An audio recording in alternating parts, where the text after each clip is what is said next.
Bonjour, aujourd'hui je veux répondre à une question importante. Qu'est-ce qu'il faut faire pour être sauvé? C'est une question qui a été demandée au Christ à quelques reprises dans les évangiles. Bon, premièrement, nous ne sommes pas tous des méchants, mais nous sommes tous mauvais, par exemple, quelque part. Il n'y a personne, un tant soit peu honnête, qui peut dire le contraire. Tous les êtres humains sont des pécheurs. Nous ne commettons pas tous de graves péchés, mais nous sommes tous des faiseurs de péchés à notre façon. Nous sommes tous plus ou moins sales devant Dieu, et nous avons tous besoin d'un sauveur. Et nous avons tous besoin d'être lavés. Le passé ne peut pas être effacé, mais il peut être racheté. Nous pouvons également être rachetés de nos péchés gratuitement par la mort du Christ.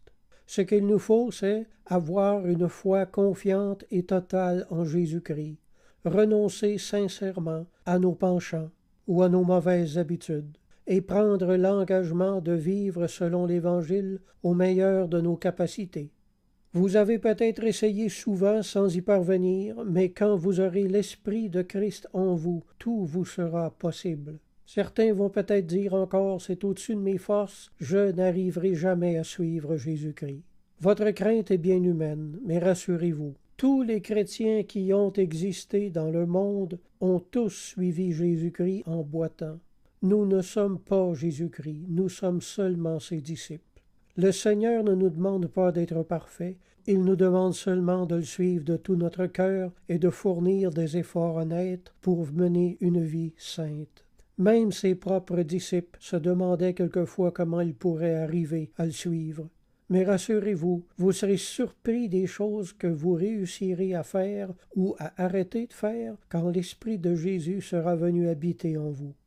Dans l'Évangile de Luc, ses disciples lui ont demandé « Seigneur, qui peut être sauvé ?» Jésus répondit « Ce qui est impossible aux hommes est possible à Dieu. » Alors la vraie vie chrétienne est une vie qui se vit par la foi et la confiance. Ne regardez pas trop loin en avant. Vivez un jour à la fois.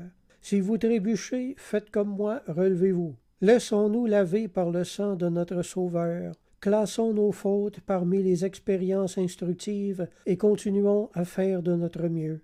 Un jour, vous regarderez en arrière et vous direz « Mon Dieu, comme j'en ai fait du chemin depuis cette époque. » Et comme ce que je trouvais si difficile au commencement est devenu facile aujourd'hui. Dans le psaume 37, il est écrit « L'Éternel affermit les pas de l'homme, et il prend plaisir à sa voie. S'il tombe, il n'est pas terrassé, car l'Éternel lui prend la main. » Si ce message vous a touché et que vous voulez recevoir l'Esprit de Jésus en vous, changer de vie et être sauvé, faites cette prière avec moi.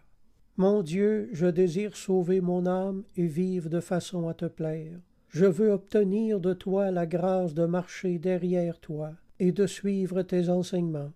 Il y a tellement de choses à changer en moi, mais je te ferai confiance. Je suis ton problème maintenant. Je me jette à tes pieds, Jésus, je t'implore de me donner ton Esprit Saint. Je crois que tu es le Christ, le Sauveur du monde, que le Père a envoyé du ciel pour mon salut. Amen. Je vous encourage à vous procurer une Bible et à retourner à l'Église. Si vous avez des questions, mon adresse courriel est jocelyn041@hotmail.fr. Alors je vous dis à la prochaine, gardez la foi et la foi vous gardera.